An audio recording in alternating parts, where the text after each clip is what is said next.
ایک زمانہ تھا لڑائی یہ تھی ماں میری ہے ماں میری ہے، لیکن پھر وقت وہ آیا جب ماں بوڑھی ہو گئی تو اب لڑائی اس بات کی ہے کہ ماں تیری ہے ماں تیری ہے۔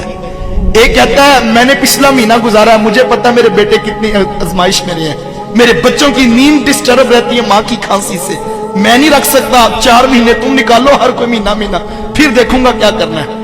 آج وہی ماں بوجھ بنی ہے جس ماں کے قدموں تلے اولاد کی جنت جڑی ہے۔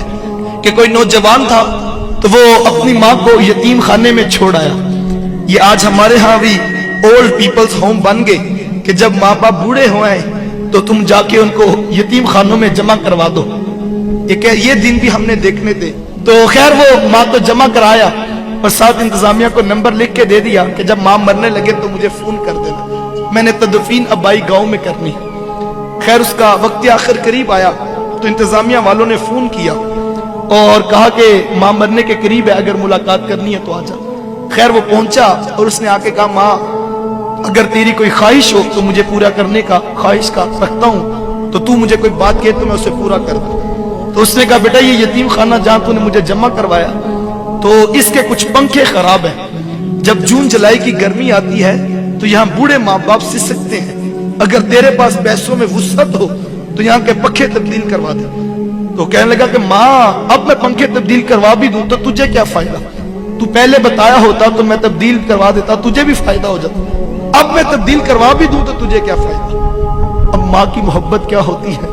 اس نے کہا بیٹا مجھے پنکھے اپنے لیے نہیں چاہیے، میں تو ڈرتی ہوں کل جب تو بوڑھا ہوگا تیری اولاد تجھے یہاں نہ چھوڑ جائے، اور مجھے قبر میں بھی نیند نہیں آئے گی، میرے لال کو گرمی لگ رہی ہے، مجھے پنکھے اپنے لیے نہیں چاہیے، مجھے تو تیرے لیے چاہیے۔ وہ کوئی بوڑھا باپ تھا نا تو موبائل اٹھا کے موبائل والے کے پاس چلا گیا اور اسے کہنے لگا بیٹا یہ موبائل ٹھیک کر دو۔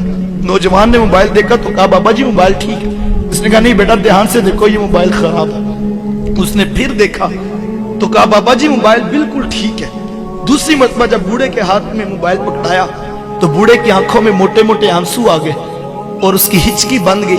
اس نے کہا بیٹا اگر یہ موبائل ٹھیک ہے تو اس کے اوپر میرے بیٹے کی کال کیوں نہیں آتی ہے؟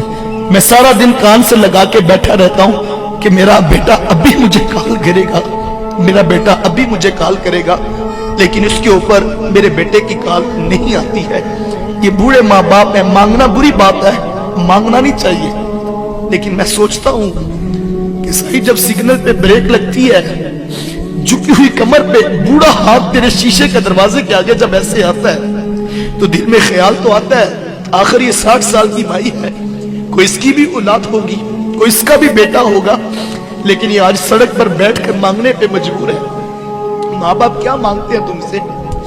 نماز ختم ہوتی ہے تو سارے لوگ اٹھ کے گھر چلے جاتے ہیں، ایک 60 سال کا بوڑھا مسجد میں بیٹھا رہتا ہے، اس کو اٹھ کے گھر نہیں جاتا، کیوں؟ اس کو پتا میری گھر میں کس کو ضرورت ہے۔ وہ مسجد کے قاری صاحب کے پاس بیٹھ کے وقت گزار لیتا ہے، وہ اپنے بیٹوں کے پاس نہیں جاتا۔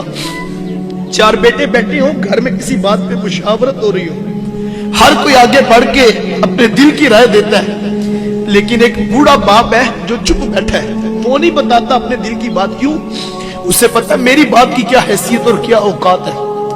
جب ماں باپ یہ سوچے کہ 2 دن سے ماں سوچ رہی ہے میری دوائی مکی ہے اور میں کس بیٹے کو کس طرح کہوں کہ بیٹا میری دوائی ختم ہے اور میرے جوڑوں میں درد بڑا بڑھ گیا، وہ ماں کہتی بیٹا میں کیا کروں، میں مجبور ہوں کہ میرے سے چلا بھی نہیں جاتا اور میں لفظ سوچتی ہوں کہ میں تمہیں کیسے کہوں۔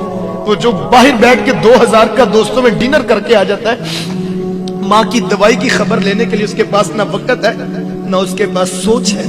میں نوجوانوں سے کہتا ہوں آج تمہیں برا لگتا ہے، تم کہتے ہو میں نے یہ کرنا ہے میں نے وہ کرنا ہے، تمہیں ماں باپ کا ٹوکنا برا لگتا ہے، صاحب ایک وقت آئے گا جب گھر سے 4 پائی اٹھ جائے گی، وہ 4 پائی جو تجھے بڑی بری لگتی تھی تو نے اٹھا کے سین میں رکھ دی تھی، میرے بچوں کی نیند ڈسٹرب ہوتی ہے، ایک وقت آئے گا وہ 4 پائی جب اٹھ جائے گی تو گھر میں چراغ لے کے بھی ڈھونڈے گا، میری ماں مجھے ملے میں مشورہ کروں، میں باپ سے پوچھوں مجھے بتا زندگی کیسے گزاروں، میں کیا کروں، اس وقت تجھے گھر کھانے کو آئے گا، لیکن اس وقت کا پچھتانا کوئی کام نہیں آئے گا۔ اپنے ماں باپ کی قدر کر لو، بوڑھے ماں باپ رسوا ہو رہے ہیں اور ماں باپ جو ہے وہ